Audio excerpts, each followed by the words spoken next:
Welcome to the panel where founders discuss how to build a better business and a better life. I'm Justin Jackson, co-founder of Transistor.fm. And I am Jordan Gall, co-founder at HeyRosie.com. Just the two of us today. That's right, Just the two of us. We can make it if we try. Are we doing a singing bit now? I mean, look, I can't, I got called out on it actually this week. When I get on a call, I've realized that the energy that I bring into a call is really important. Yes. Right? We're not in person. When we're in person, like my whole vibe like radiates outward. Happiness, positive, aggressive, fun, let's go. But remote, you lose that. Yes. And sometimes I find myself, I don't know, not that energetic, and I come into a call and I'm like, hey, it's actually up to me. Yeah. To set this energy level. And so when I get into a call, I'm usually doing some pumping my fists. And I did it on an agency call, and they were like, man, we love every call. Every time we get on the call, you're just like pumped up. And I'm like, yeah, I guess I'm doing it now with outside vendors also. That's right. I mean, you got to do that. You can't be demure, That's the thing. If you get on a call and everyone's kind of demure, people want energy. That's the whole thing. And if you bring the energy, they'll generally respond positively. Yes, they kind of meet you where your energy is. And the other thing that I have been a lot better at over the last few months than in the past is also decisiveness in meetings. Okay. So just, kind of being very free to go with the opinion that I have and argue for it, and kind of, because I'm a middle sibling and my nature is generally consensus driven. Okay. What do you think? What do you think? Defer. And I think it's important to defer, especially if it's like a product question. Like I want to defer to Jessica. Yeah. I don't have the easiest time being super decisive especially around things that aren't directly in my wheelhouse. Yes. But over the last few months, I've done that. Sometimes it has come across a bit harsh. Yeah. And I've had to apologize sometimes. Well, let's talk about that, because I think it leads into, you wanted to talk about all caps, take control of your funnel. I want you to get into that, but maybe just, I'm interested about this, your energy in meetings, because I've been thinking about this a lot as well. There is this balance. Like, what's the balance of being able to be clear, being able to set a clear direction, being able to make decisions? It seems to me that consensus is not always the best approach, but sometimes it is. So what's the balance? I wish I could say I have like a system or a framework, but a lot of it is like mood driven and situation driven. Okay. So I think what's defined the last, call it 2 months or so, has been impatience. Yeah. And that has driven my mood. Yeah.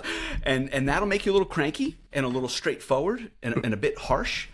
I have let myself do that and be okay with it. What does the team think? They know what I'm trying to do. They know that my goal is in the right place.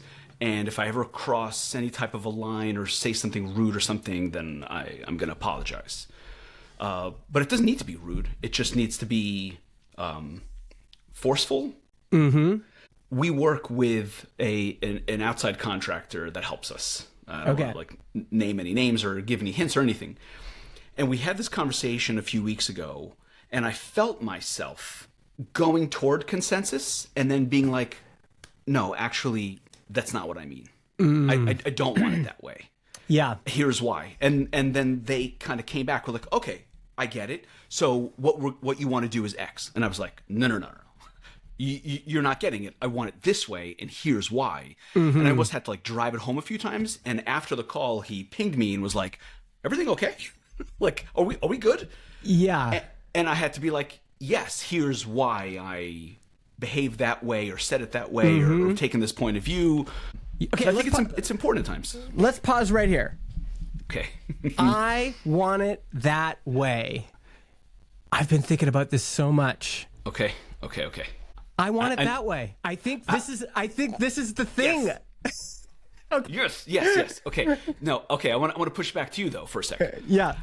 I think I don't want to put too many words in your mouth, so I want you to explain it. But here's my hypothesis. Yeah. You are in the middle of an experience around this video element to your product. Yeah. Where you took too long to make your strong opinion known. Yeah. And now that it's being followed according to the way that you want it. Yeah. It's working out the way that you want it to work. Yeah. And it gives you this feedback that comes back and says, you should do that more often. Yes. Yeah, that's probably true. I think also just realizing, like, this is my company. John and I have this company, and we started off saying we are going to build this company and this product in the way that we want.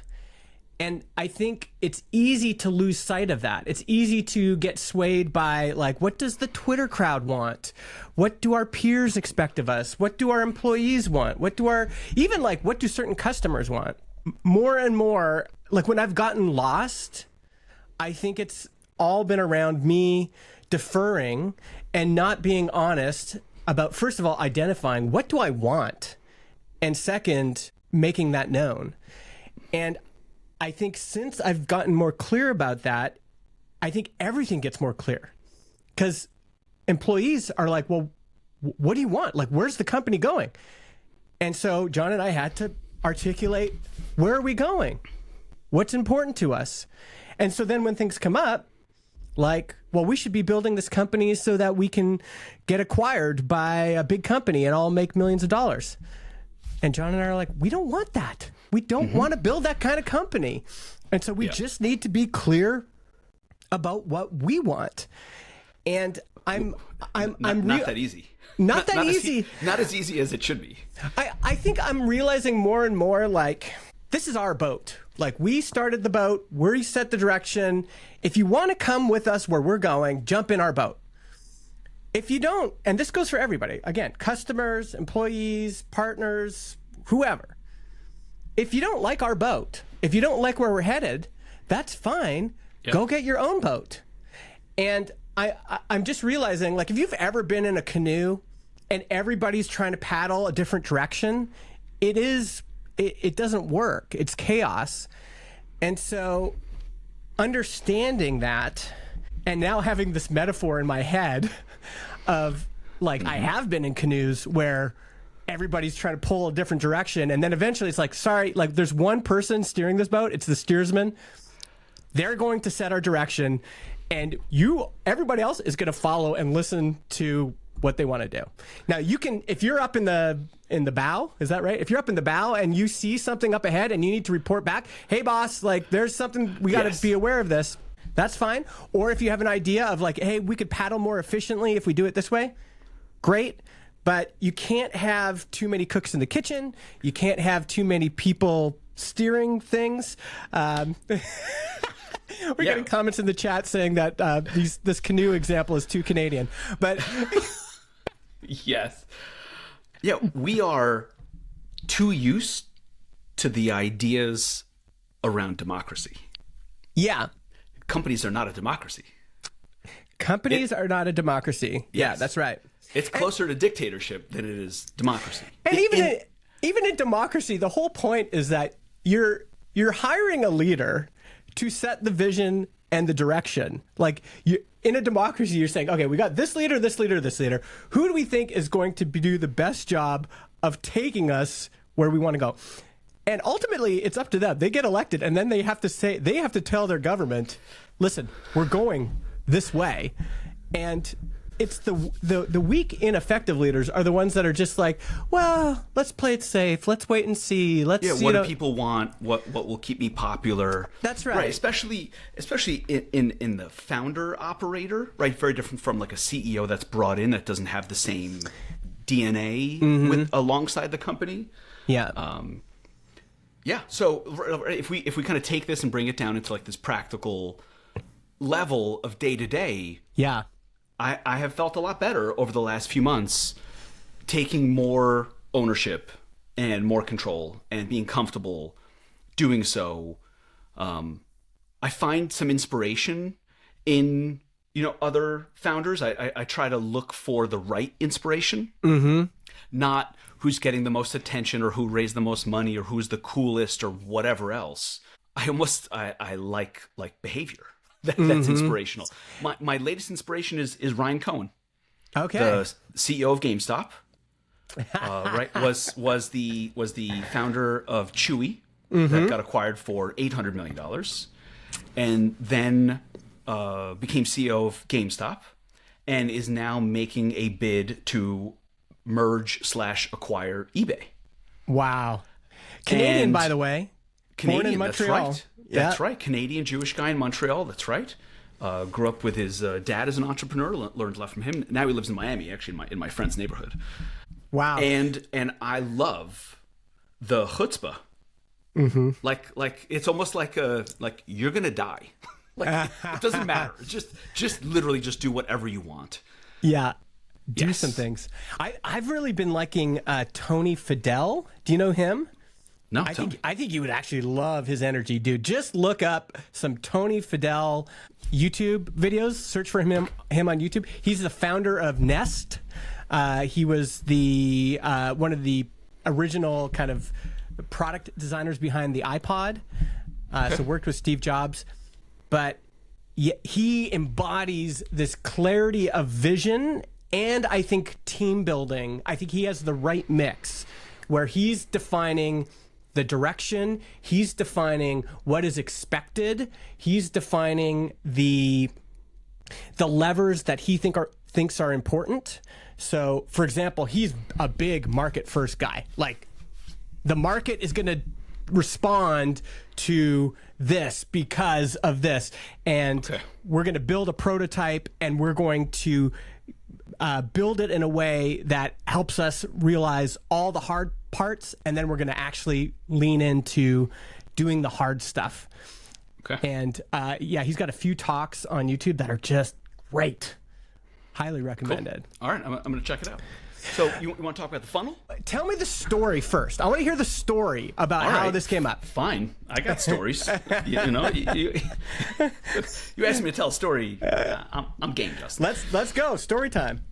Okay, it starts 15 years ago. How's that for a story? I wasn't expecting that. Okay, so about 15 years ago, I ran an e-commerce company with my brothers. And we were merchants. We sold physical products online. We used Volusion as our platform. That's you can date it back to that. Yep. What was the name of the company? Is it Gal Bros Limited? Yes. Okay. The company was called YCA, which is the three initials of the three brothers. I'm the C. That's from my Hebrew name. Okay. Yep. And so in that company, we each had areas of responsibility. One brother was responsible for marketing, getting people to the site. I was responsible for converting people once they got to the site, and another my younger brother was responsible for everything that happened after the purchase. Okay. The shipping, the customer service, the delivery, the reviews, all that stuff. So we kind of split up literally into the funnel, like the top of the funnel, the middle of the funnel, and the back end. Yeah. And what that did is it made me stare at a website and say, how do I get people to do what I want them to do? Mm-hmm. How do I get them to click the buttons that I want them to click, to make the purchase, to make the decisions that I want them to make? And that really worked. It really worked. It was an education, curve. I had to work my way up. But along the way, I realized the things I think in my mind and then act out on the page have a very, very real impact on the business. Mm-hmm. Can you give an example of that? One of my favorite examples. We used live chat software that allowed us to see who was on the site and their like breadcrumbs, basically which pages they had gone to, how long they spent there. And so I would watch that. You know, there's always, I don't know, during the day, it's 4, 5, 6 people at a time browsing, and you're looking at their behavior, trying to figure out what are they doing, where are they going. It's also exciting to see someone add something to the cart, and you're rooting them on, and oh no, sale came through, then you see, you know, okay, cool. Just very like visual, visceral experience. One thing that I kept noticing is that people would get to the site, they'd land on the product page, which is where we sent the ad. They would add it to the cart. So exactly what we want them to do. Yeah. Right? They saw an ad, they looked for a product, they got to the product page, the product satisfied their needs, conveyed the right information to give them enough comfort to add to the cart. And then they would get on the cart, and then I would see them go to the about page or go to, you know, the home page and then drop out before purchasing. Mm-hmm. And I kept noticing people going to the about page. I was like, what is that? Yeah. And then what you realize is that's because they don't know you or trust you yet. They just saw an ad. They're about to pull their credit card out, and they want to understand who they're doing business with. So what we did is we optimized the about page. We put a picture of the three of us, basically, you know, leaned into our differentiation, which was this is a family business. They're real people behind here. And then we had like our 5-point customer pledge, you know, always free shipping and this thing and customer service and whatever else. And then I would see people add something to the cart, go to the about page, come back to the cart page, go to the checkout page and buy. And I was like, oh, it worked. Yeah, it worked.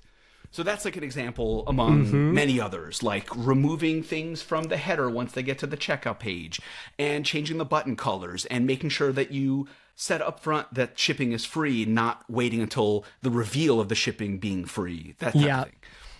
All right, so that formed the basis of the next company, which was CartHook. Yeah. Because all CartHook was building a tool that I wanted as an e-commerce merchant that I didn't have. Which was just let me control the damn funnel. Just let me send people where I want and then buy however I want them to buy and then just send the order into the back end. It's not putting me in this little box of a front end around the store. That's what CartHook was. Yeah. Okay. So this is in my past, right? And Rosie now is self-serve software. It's the first time I've really done fully self-serve. And one of the things you realize, especially if you're spending a lot of money on ads, is it really matters. The conversion rate of every single step matters. And that combined with my impatience over the last few months, because we've been doing well. Yeah. Like, this thing just keeps growing. Yeah. Awesome. But I know we could be doing better. I feel it. I'm like, this thing could be a rocket ship. This thing could add $50K a month in MRR. I know it. Dude, you are feeling the same things I'm feeling. Yes, okay. So what that did is it kind of like, it made the volcano erupt. It was like, I've had enough. I'm just going to take control. And so what I did was I looked at our funnel and I was like, hey, buddy, you know how to optimize the funnel. Yep. Like, take the gloves off, push everything out of the way. And say, this is how I want our funnel to be. Let's go. Yeah. And 2 weeks ago, on Tuesday, we ran the first experiment in this new funnel. Okay. And oh my God. It worked? It doubled. Wow. It doubled. So you did something that doubled signups? Doubled signups. Not just signups. Signups with a credit card on file, which is the most important metric for us. That's what you want. That's the most important metric for anybody. That's right. Because we convert 85% of trials that put a credit card on file. So it's it's basically everybody. Everyone that puts a credit card on file, you're going to convert. Dude, I thought we were high. We have 75% and that's high, but 85 that's incredible. It's great. There's a bunch of factors mixed in there, you know. It's only 7 days. Some people convert without fully adopting, whatever. Yeah.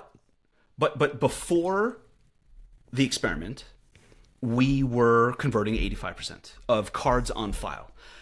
But our onboarding was in such a way that people created an account, went through onboarding screens, and then put their card on file. And the theory was, these people just saw an ad. They've never heard about us before. They sign up. Let's give them value. Let's show them how awesome this thing is before we ask them for a credit card on file. And that worked for a while. But the market has changed. Our reputation in the market has changed. Our marketing in general, our maturity, the market's maturity. So I said, maybe we shouldn't be bound by this assumption that we need to provide a whole bunch of value before someone puts a credit card on file. Yeah. I love that question even. Like, let's just question this assumption. What are we bound by? What are we artificially maybe putting more friction in front of us? We're just convincing ourselves. Any of these things, the exact price, what to call the plan name, all these things have so many factors that you can't know. You don't know. Yeah. But you start to assume. And then there's this weird element of like, everything's kind of working really well. So that can convince you to look elsewhere. Like the funnel's working. Leave that thing alone. Go fix other stuff. Go put more at the top of the funnel. Try new channels, whatever else. Yeah. But I guess this kind of came back into focus, and these assumptions just got, questioned. And so we made one change, which is to force a credit card addition before you get into the admin. That's it. We just said everything remains the same, but after the account creation page, we just put you right into a credit card page. That's it. So essentially credit card up front. Credit card up front. So there's always a trade-off, right? Yep. Some people are not going to do that. They're going to say, oh, I have to put a credit card up front. I'm going to leave. So you're going to have some number go down in the number of people, the percentage of people who are willing to do that. Okay, fine. But the question is, does the fact that a lot more people see the credit card up front, does that make up for it by having more people will just come across it and put their card in before they go through the onboarding, and it's double. That's the number. The number is exactly double. You know what? This relates perfectly to that Rob Snyder quote that I pulled, which, people are always asking him, like, what is an example of a market pulling for a solution? What does customer demand look like in practice? And he says it's people actively trying to buy. So what does that look like? It means the product's not done, but they want in. It means you put a credit card sign up in front of them, and they're like, yes, fine. That is what true customer pull, true customer demand looks like. And it's so easy to delude yourself when you're an entrepreneur, a founder, into thinking, well, like people are signing up, we're getting some usage. Yeah. But you haven't shown that people want this.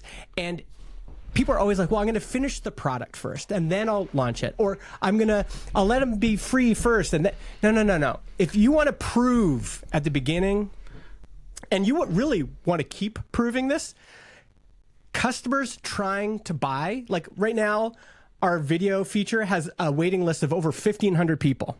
1,500 people have said, we want to do this. Now, so the second step is to say, okay, well, let's see how many of them try to buy. Let's email them and say, hey, you can do this, but you got to upgrade your account or you got to sign up for an account. And that's going to cost $49 a month or $490 a year. How many people do that? And there's a lot of people just knocking on the door saying, let me in. I have money. And we say, oh, but guys, it's not quite done yet. There's some bugs. I don't care. Let me in. We don't have distribute video to Spotify yet. I don't care. Let me in. That's the energy you're looking for. Yes. But it requires you also to act confidently. Right? As opposed to like deferential or overly deferential. Yeah. And ironically, that confidence actually ends up being more attractive also. Yeah. So just the company and the page and the messaging having a confident approach that says, this is a 7-day trial. Like, we're not going to charge you, but if you want to walk in, put your credit card on file to show you're serious. Yeah. It ends up, so here's the funny thing. It doubled the number of accounts with credit card on file. Yeah. Right? Because now everyone that walks into the admin has a credit card on file. Yep. And that number is double what it was prior to the experiment. So first, let's just talk about that math real quick, because whenever I see something like this, I go to the math. I'm going to use hypothetical numbers. So I'm not talking very specifically about our numbers, but let's just say this, for example. Yeah. Let's say before the experiment, we had 5 cards on file per day. 5 times 30 is 150. 150 times our ARPU, we'll call it $100. $15,000 in new MRR. Great. What happens when it doubles? It's 10 per day times 300. I forgot to add the 80%, 85% conversion rate. Yeah. Yeah. But let's just go with it. Go with it. Yeah. So now 300 times 100, all of a sudden 30K in MRR. Like, you change your life, man. Like that is a different set of calculations entirely for your entire business. And here's what happened alongside it. Not only are there more cards on file, but because the person put a credit card on file, they become more motivated in their onboarding. So our activation metrics went through the roof. Now everybody tries it. Everyone's using it. Not only that, but because we separated out the plan choice from the credit card, those used to be together at the end of onboarding. Okay, you've gone the onboarding, your agent's ready, choose a plan that's right for you, and put your credit card on file when you do that. Having those two decisions lumped together made people more cautious. When we separated them out, because the user already put the credit card on file, they go through the onboard and they're like, this thing's awesome. I'm already here. So now, like, a huge percentage are choosing the higher plans. So, like, I just, like, transformed my business. Wow. In the span of, like, 3 weeks. That's incredible. I love that you actually have, because we get them to choose a plan when they put their credit card on front. And for our model, you probably have to do that. But it's interesting to think about that from a customer's perspective, right? So I am in motion. I have a to-do list that I'm trying to solve. It leads me to heyrosie.com. I'm like trying to get in. I'm knocking at the door. I sign up with my credit card, but now I'm using it. I'm highly motivated to use it. It's increased my motivation that I already had. And then I get to the end of my trial and it's like, okay, wait, I've used this product now. I know how good it is. Where do I want to be here? Well, now I want to be up here because I've already experienced how great the product is. You kind of get the best of freemium without being freemium. Like that, it's like the best version of the trial, really, because that now they're opting into their own plan. Everyone comes in at the lowest tier. Yeah. And then we show the base features during the onboarding, and at the end of the onboarding, we reveal the premium features. And then when you select the premium feature, that's when you are shown that feature requires a higher tier. And people are like, I'm already in. It already has all my info. I already tested it. Like, yes, I want those other things too. And I'm also in a trial, so it doesn't cost me anything to try those. So let me get them. Let me get the higher features. This is actually a very cart hook revelation. Yeah, because it's like, hey, you've already got this. Do you want this? We already got all your info. And it's like, yeah, sure. Add on a couple more sticks of deodorant. Like, yes. Give me the extras. Yes. That's awesome. I think it's also, it reveals, because what's above that? This is the thing I think people still don't quite get, is somebody could hear what you just said and say, well, I'm going to do that. I'm just going to require a credit card, and I'm going to expect that it's going to double everything. It's going to double my MRR. But what's above that in the funnel, the top of every funnel that people forget, people look at funnels and they're like, visitors to the website is always the top of the funnel or whatever. Well, what's above that is how much customer demand is there? How many people are in motion searching for this? The top of the funnel is number of people searching. That's right outside of your website. Outside of your website. Yes. They're in motion. They're looking, like Rob Snyder says, it's a priority on their to-do list, on their mental to-do list. It's like, right now, I'm trying to solve this problem. I know I need a solution for this. And when it's the day, like all business owners have the day where they're like, you know what, fuck this. And then they just go into Google. I'm going to find a solution. I'm going to find a service provider. I'm going to find some software. I'm going to hire somebody. This is getting done today. Like, I am in motion. I am highly motivated. That's the top of the funnel. The top of the funnel is people want to buy. People are trying to buy because there's something pushing them, right? Like they're pulling the product from you, but they are getting pushed by their own circumstances. Yeah, their need. So I think the important lesson is everyone's funnel has a wide range of nuances. Right? Our funnel is the way it is because we launched into a market with an enormous amount of skepticism. So a year ago, showing value before asking for an account creation, let alone a credit card, made a lot of sense. And so making this change is not the right thing for everyone to do. It depends on your funnel, depends on your market and your audience, where the traffic is coming from. Right? We have a bunch of paid traffic coming through. And so these points in the funnel have a ton of leverage. Yeah. Right? Because if it's like 100 visitors a day and 20 go to this step and 10 get to this step and 5 get to the last step or whatever that is, if you can increase the percentage at one of those junctures, it makes it's like an outsized difference. Like, oh, you've increased this by 20%, you can increase your revenue by a lot more than 20% because of it. So exactly what we did is specific to our situation. But the lesson is take control of your own damn funnel. There's a lot of leverage in these individual steps, and whatever has been working for a long time and you just assume your numbers are the way they are should be questioned regularly. So of course, next week, another experiment on the way. Right? I mean, I changed the H1 today. We changed the pricing page the other day. We changed the background color. More sign-up experiments next week. And now it's like I'm high. I'm like, oh my god, I want more. So I'm up last night. Claude design is good. You've been making some mock-ups? Yes, making mock-ups to hand over to the designer. But it's so responsive to the prompts that it is really like a conversation with the designer. Like when I have a conversation with a designer, I send him a screenshot, I cobble something together. And then what I'll say in Slack is, can you move this here and move that there and give this more space and try this thing over here? You can just say that in Claude and it will just change the copy and keep everything the same and move this other stuff there and make it smaller. So it takes real direction effectively. And so the mock-up that I handed over today to the designer was like, this is done. like use our exact colors and exact fonts, but like the copy is the way it is.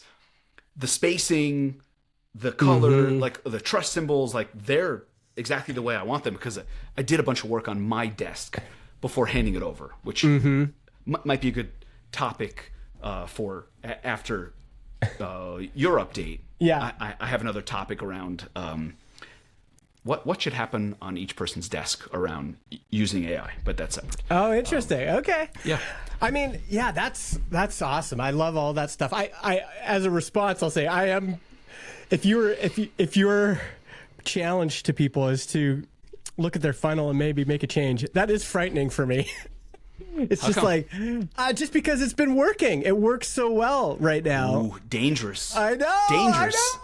The fact that it's working is dangerous. I mean, there are things that, for example, adding video as a feature that requires you to sign up at a higher plan is already a change to the funnel in the sense that now we're going to have people opting in to a higher price plan right off the bat, which has never really happened before. Almost everybody starts on the starter plan.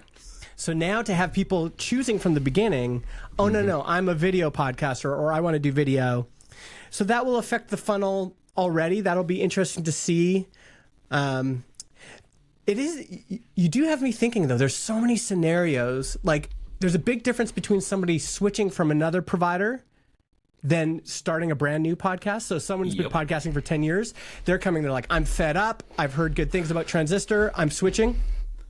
That energy and momentum and what they care about is very different than somebody saying, starting new. I want to start this, So, there's like cosmetic, psychological, visual elements of the funnel, and then there are like mechanical elements. Like, you do this, then you do that. You onboard in this way. You get to this screen. You have to get through that screen first. You have to choose a plan versus not choose a plan.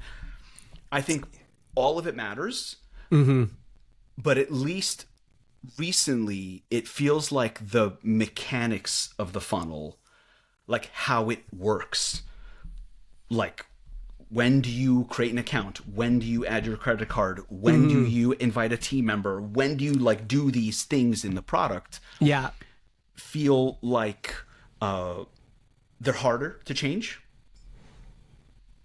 but can have a bigger impact. Like changing copy can improve conversion rate. Adding trust symbols, adding testimonials to the sign-up page, all these things. But it does feel like the way people experience going from your website into your product as a paying customer, that feels like there's a lot of leverage there. A lot of opportunity. Pascal asks, Justin, do you feel like having video as a starting point creates a vacuum for a new top anchor? Yeah, I think so. I think that's the part that we're still figuring out. There will be a huge benefit for us just if more people are starting on the mid-tier plan. That will already be a big change. I think what we're going to do with the $99 plan is I'm still trying to figure that out. But what's clear to me is up till now, we haven't had enough value in the higher tiered plans, aside from number of downloads you get in each tier. But there hasn't been enough stuff in there that's encouraged people to upgrade. I think it's like if you start on starter, your likelihood of upgrading over the lifetime of your account is 4%. That's what it was before. And I think we're going to get a big increase just from folks now wanting to do video.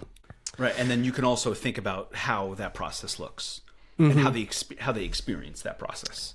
Yeah. So there's one path for new users to choose the higher plan, upgrade to a higher plan during their trial, whatever else. And then there's a different path for existing customers to upgrade. Right? So it's email and notifications inside the app and revealing the value of the new feature and putting case studies in front of them, and also layering that into new users that come in at the bottom tier, and then 60 days later, that's when you start the upgrade path around here's why you should consider this higher tier. Yes, percentage of people watching video. Yeah, it's a lot of work. It's a lot of work. But you got me fired up about the funnel. I'm gonna go and look at all my onboarding emails. I'm gonna be like, I'm in. I'll report back. Cool. Oh yeah. So, I think what I want to talk about next is, and really get your input, and actually anybody in chat as well. This would be interesting. I'm wondering, how do you do employee reviews? So right now, our current cadence at Transistor is we have an annual review. We used to do them on their individual anniversary, but they're all kind of around the same time. And so we just said first week of July or second week of July, we just scheduled them all that week. Everybody gets the review the same time. Helps John and I just be in that mindset. Typically, we schedule a call. We review the year. How did it go for you? What are some things you are really proud of? What are some things that energized you? What are some things that drained you? Where are you kind of going in your career that you think we should know about? Anything else we can do better as leaders? And then, typically we review compensation and benefits and things like that during that time. So those are tied. Those are tied right now. Compensation, title. Yep. That's right. Yeah. I mean, there's only 6 of us, so we're doing this with 4 people. It's formal for us, but it is informal in a sense. What I'm thinking about doing is outside of that's a different question, is like, how do you figure out pay raises and all that? I reached out to 10 founders, and every year I do this. I reach out to 10 people, say, how do you do this? What's your scale? All that. I've got a pretty good sense of how. We could talk about that, actually. It's interesting to see how different it is. But for the review itself, the thing I'm thinking about doing differently this year is sending them a pre-interview survey just to give them some things to write down. Have one of those questions as a self-assessment on how they think they did on a linear scale in terms of completing the requirements for their job. Like, did you meet them? Did you exceed them? Do you feel like you fell short? And then using that as the basis of our conversation. But yeah, I'm curious how you think about this, how you do this stuff.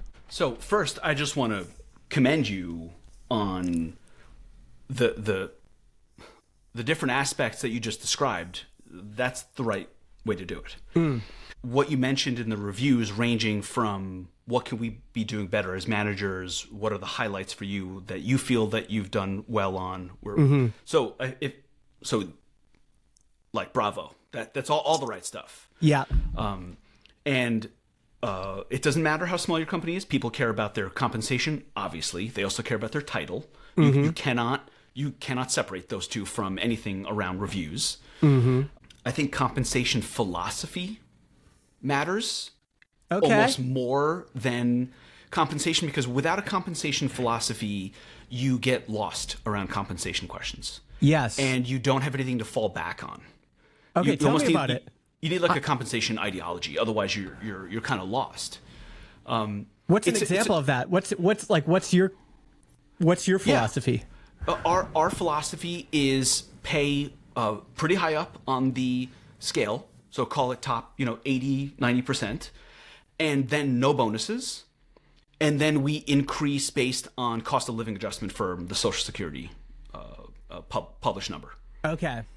So people know, you're not going to get a gigantic increase in your compensation unless you're changing titles. Then you get into a different role that has its own bands. Yeah.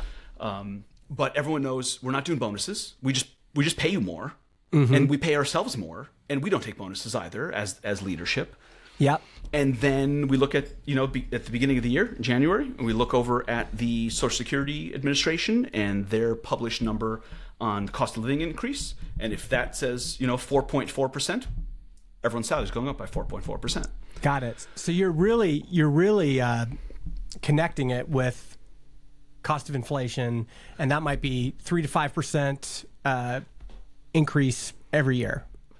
That's right. And so that makes sense for us because we're still survivor mode. So we're limited in what we can and can't do, but we also don't want to pay people too little, right? The 3 executives in our company are in their 40s with kids, all 3 of us. And I'm not taking $100K, It doesn't make sense. So I got to pay myself well so that I can focus without being stressed. And that, you obviously want any compensation philosophy you have to be distributed fairly in terms of everyone gets treated the same way. So a while back after Rally raised a bunch of money, we had a chief of staff, Claire, who was so helpful. She had a ton of HR experience, and she helped me learn a lot of these things around something like compensation philosophy and communicating it and setting expectations. I will say, since we did the pivot to Rosie, it's been so survival mode that we have thrown a lot of this stuff out the window. Not the compensation philosophy, but We're not nearly as formal as we should be on one-on-ones. We don't do annual reviews. We're just kind of like full survival mode. Yeah. And it does feel like it's soon time to come back. So I do think it makes sense where you are. It wouldn't have happened without you proactively getting the company there. Mm-hmm. But you're where you should be. It's a mature company. It's been around a while. Stability is important, and it's not just fly by the seat of your pants, and it's not just make stuff up as you go along. So I think you're doing the right thing. I need to catch up to where you are over time. Yeah. To settle things on that front, because I don't mind chaos, but most people that are not founders are not that into chaos. Yeah.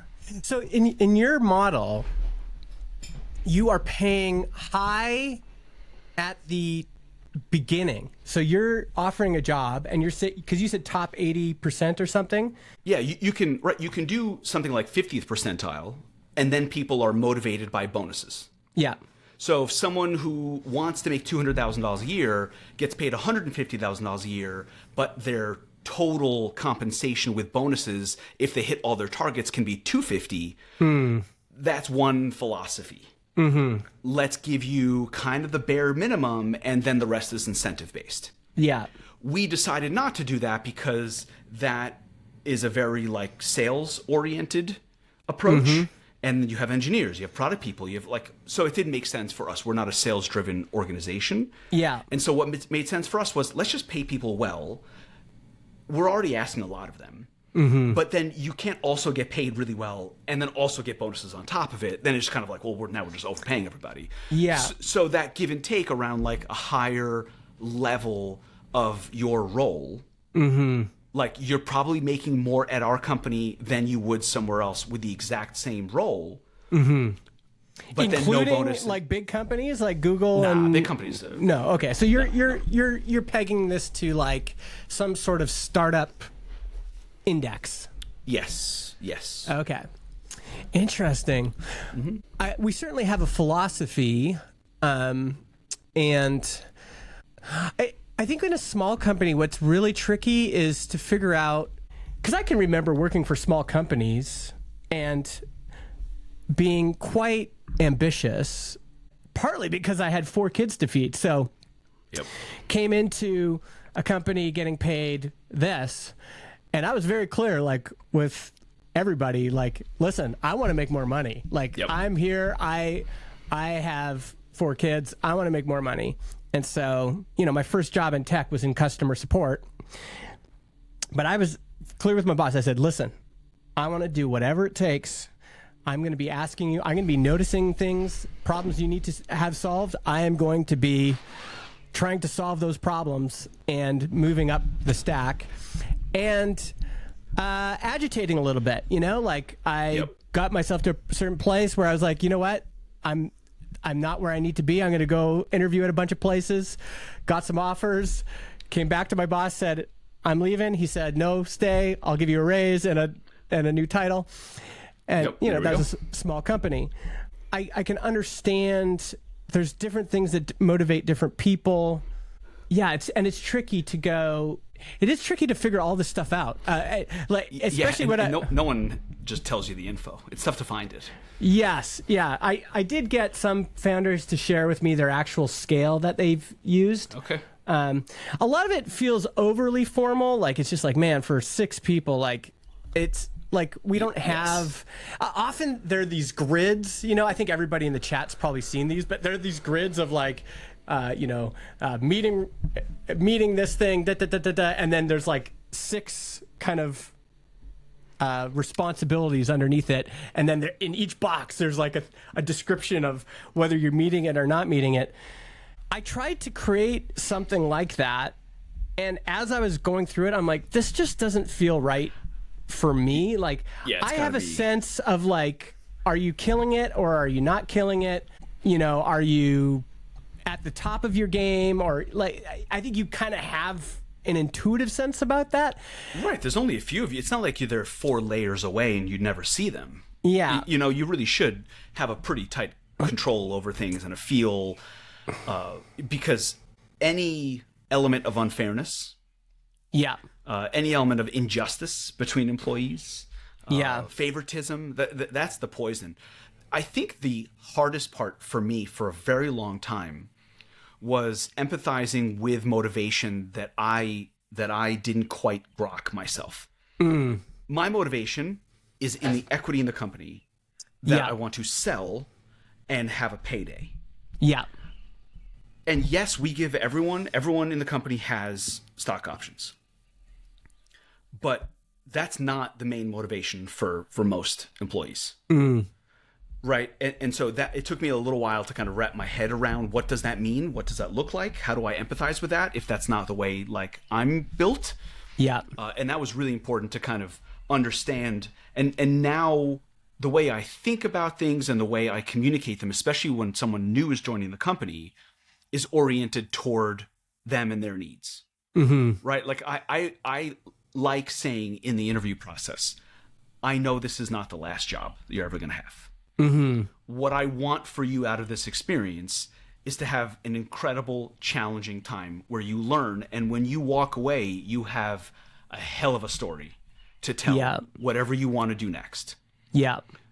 That you're really proud of. And it almost helps to set that, like, you know, moving away from like, this is a family type of vibe and moving away from like, the expectation, the unrealistic expectation that you owe everything to the company and you'll never leave and all this other stuff.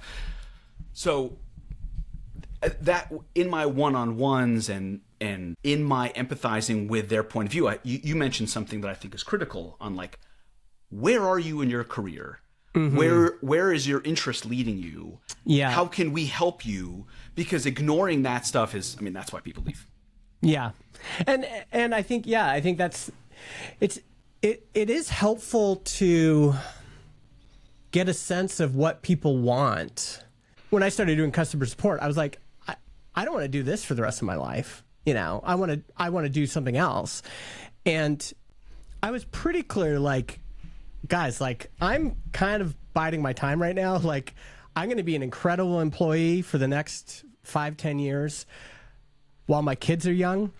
But as soon as my kids are older, like, I'm going to start another company. That's going to happen. That fire is burning right now, and I'm like quenching it, but I will focus that energy on this company and will, you know, but the desire to build your own thing cannot be satisfied when you're an employee. You just can't. I don't think there's such thing as an entrepreneurial employee. I think entrepreneurs start companies. I think you can be ambitious. I think you can be creative. I think you can be on top of things. I think you could show incredible autonomy and foresight, etc. But for me, the only thing that was going to satisfy that desire to be an entrepreneur, and really what, you know, my friend Bob Perkins always says, your fastest horses are always the biggest pains in the butt. So like you got fast horses. Yeah, they're a pain in the ass. And where I was a pain in the ass was, I was like, I'm an owner. And they're like, no, you're not. you're an employee. I said, well, if this was my company, and they said, this isn't your company. And it was that frustration funny. Of being like, dang, if this was my company, I'd be doing this. Well, Justin, you got to go. Sorry, buddy. If you're not happy running around this track, we can let you out. We can put you out to field, and you can go do your own thing. Yeah, just raise your hand. We'll stop the ride for you. Let you hop out anytime. Yeah. All right, what else, baby? What else? Well, why don't we go with you had one more thing, and let's just end on that. Okay, cool. Yeah, so I got these two things. The post on Victor I think is interesting, but maybe a better topic is this what happens on your desk. Oh yeah. That's what I want to hear. Yeah. Okay. I have found when I have been describing this problem to peers that it's happening to other people also. Okay, here's the scenario. Yeah. Engineer works on a feature. Yeah. And of course, it's, June of 2026, so a lot of that work is done with AI. Okay. Yep. So let's say you're using Claude Code, you're building out a feature, right? Yep. So you're taking information from Linear, and there's a bunch of product requirements and specs and nuances and copy and all that stuff. And you bring that into Claude, and Claude's building it for you, and then you are getting ready to hand it off. Mm-hmm.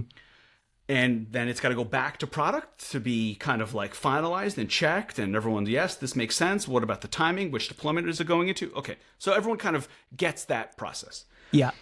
2 years ago, when Claude wasn't a thing, the level and depth of familiarity and understanding of each individual feature nuance in every little field, the developer just had a much stronger feel for. Because they built every little thing by hand themselves, and then when they handed it over, they had an enormous amount of ownership and understanding of every little detail. Yeah. And so in that Linear doc, after it's handed back over to product for some testing and review, when a question came up, the developer knew it, man. They knew their stuff cold because they just spent a week building it. Yeah. Something happened around these AI tools that created some distance between the developer and the code. And now when it gets brought back into the process as like, okay, let's get this tested and get ready for deployment, what we're finding is that sometimes the product person will have a question for the developer.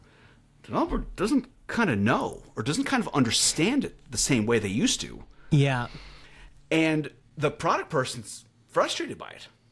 Like, hold on a second. You handed me over something you don't fully understand. Yeah. And then when I ask you about it, you're going to Claude. And you're asking Claude about that nuance. Yeah. And you're handing that Claude answer over to the product person. And the product person then all of a sudden has more work to do. Yeah. And so the way we've been thinking about this and talking about this is hold on a second. You have work product that's on your desk. Yeah. And when you hand over that work product, regardless of your role, what this could be copy in a landing page, it could be whatever. Yeah. You can't use AI to go super fast and then take that work product and hand it over to someone else and put it on their desk in a way that creates more work and stress and frustration for the person that just received your work product on their desk. Yeah. You gotta clean it up on your desk first. And then when you hand it over, it's gotta be at the same level of competency and understanding and depth as if you didn't use AI. So I guess what we're really saying is you might need to slow down a little bit, but it's not fair for you to take your work that you're responsible for, not your work, your responsibilities, and just hand them over to someone else because it looks ready. Yeah. Does this sound familiar or like Yes. it makes sense? Yes. Yeah. Yeah. I think there's all sorts of versions of this in the popular culture as well, which is like, listen, like, don't give me your Claude readout. Like, that's just lazy. And you are giving me more work. Now I got to grok this thing that came from Claude. Like, and I think also because Claude is so verbose, the other thing people are pushing back on is like, and I've tried experimenting with these things. Like, I just created a ticket mostly with Claude. It's so verbose. And I just kind of was like, okay, well, maybe this is helpful. Let me know if it's not helpful or whatever. But there is a version of that where it's just like, come on. Like, there's obviously a lot of nuance to this, but generally, what I really want is for people to have done as much of the work themselves as they can. And so, like, especially when we're like thinking about bugging one of the engineers, it's like, okay, before we get there, let's try to figure out every avenue possible to get this done on our own. And that might mean you have to manually do it. Like what they could write as an SQL query in 3 seconds, it takes you an hour.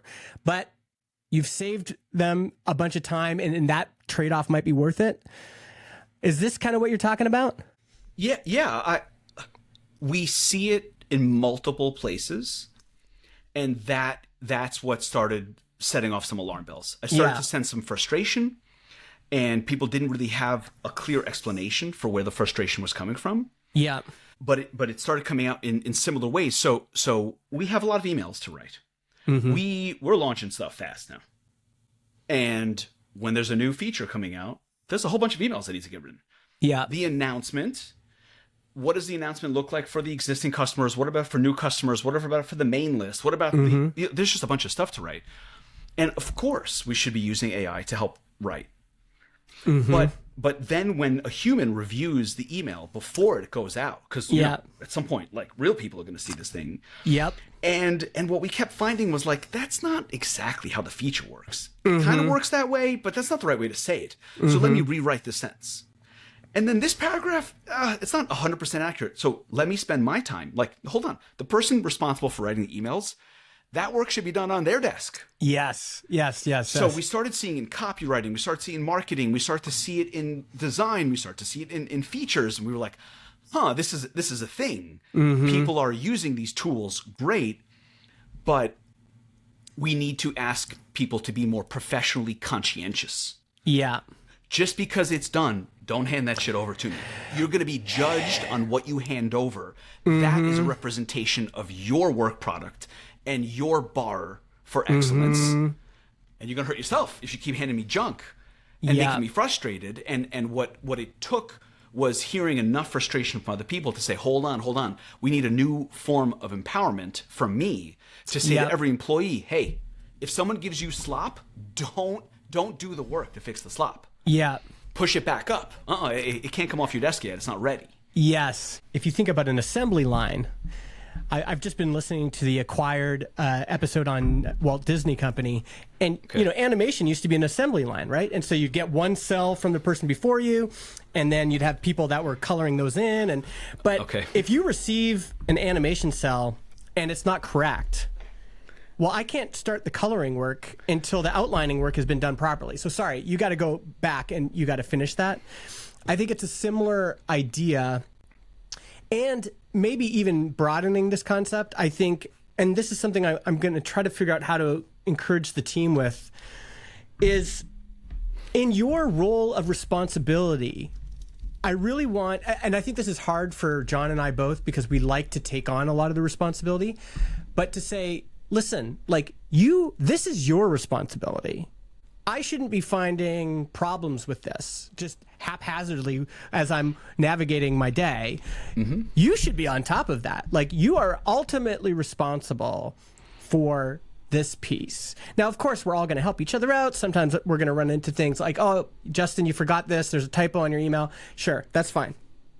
But in general, I think this idea of here's the work on your desk or here's your sphere of responsibility, it doesn't just have to do with the assembly line. It also has to do with the warranty. It has to do with, like, who installed this furnace? Oh, that was you? Okay, well, it's your job to maintain the furnace. Like, it's your job to make sure that thing keeps running. It's your job to make sure that thing is optimized. It's your job to make sure that thing is clean. And I think defining those things is helpful, especially because teams can suffer from this thing of, like, invisible work where some people are just shouldering an enormous amount of work and nobody realizes it. It's like, how's all this getting done, you know? It's one of the trickier things about really good employees often have a very high threshold for pain. Yeah. And what I ask people is to lower their tolerance for pain. Yes. If something hurts above a certain degree, just raise your hand. Hey, something's not right. Yeah. Because the process shouldn't hurt that much. Yeah. Yeah. It's really like a team sport. But what about the reverse of that? Like, it also complaining too much? Or? Yeah, it feels like there's the opposite problem too, which is just like, listen, like, this is a job, man. We're not digging ditches here. This is a good job. We got things to do, and I don't have any of that in my company, man. They're going. It doesn't. Yes. Yeah. I think I've created enough of an environment where as soon as that pops up, the people around them have enough permission to basically point at it and say, "This ain't right. This is not. This doesn't make sense. This is not how we do things." And my willingness to fire people because they don't fit has created an environment where people just feel like no one's doing that. No one at the company, this is remote, I never see anyone, and I have no worry about people like trying hard. So I think that's kind of like a table stakes for a small company. Big company, you can't keep that up. But a company under 10 people, there's no room for that at all. Yeah. There must still be discrepancy, though. Like, it feels like this is what I think it is difficult to know. And this isn't just with Transistor. I think that any team I've been a part of, I'm always kind of like, there is always this feeling of like, is everyone else working as hard as me? Like, like it's hard. It is hard to know sometimes, and to evaluate that. The evaluation, I agree, very difficult. What I found is evaluation's impossible because it's super subjective, and evaluation through more objective measures is a lot better. And for me, it's not like measurement, like how many tickets are being done, how many lines of code. It's just, is there friction in the process? Because friction just reveals itself. Friction's like, well, this email is supposed to go out, and you were responsible for the copy. And it's not done. So, like, what's going on here? And that just very rarely happens. Yeah. On one hand, maybe it means we're not going fast enough, but on the other hand, it's like it's humming along properly enough that if something pops up, it becomes very apparent very quickly, and then there's just very open-minded. What's going on? Everything okay? And there's almost always, I'm sorry, this week's been crazy. Here's what's going on at home. My bad. I'll be back to normal next week, kind of thing. Yeah. And it's like, okay, great. Oh, you're human. Great. Me too. Yep. I think that's good, man. I think we did it. I think this is a good episode. We got about an hour of chat in. I hope, Brian, you're out there on a plane listening to this right now. We missed you, buddy. Hopefully we'll have you back in the coming weeks. Are you here next week, Jordan? I am here next week, and I'm heading over to the Outer Banks, but not until July. Yeah, I'm around the next few weeks. Okay. Well, unless of course I fly off to Miami by myself to watch a soccer game with my friends. Yeah. Well, that should happen too, for sure. I think so too. Absolutely. All right. Thanks to everyone in the chat that showed up. I see all you folks. We got TJ the Dev, Dave Jones, Tamer, Tix2. Lots of great comments in here, especially once we started talking about, the cognitive debt, employee reviews. Really great feedback in here. You're always welcome to join us when we stream live. Just join our mailing list on panelpodcast.com. We'll see you folks next time. Bye. See you.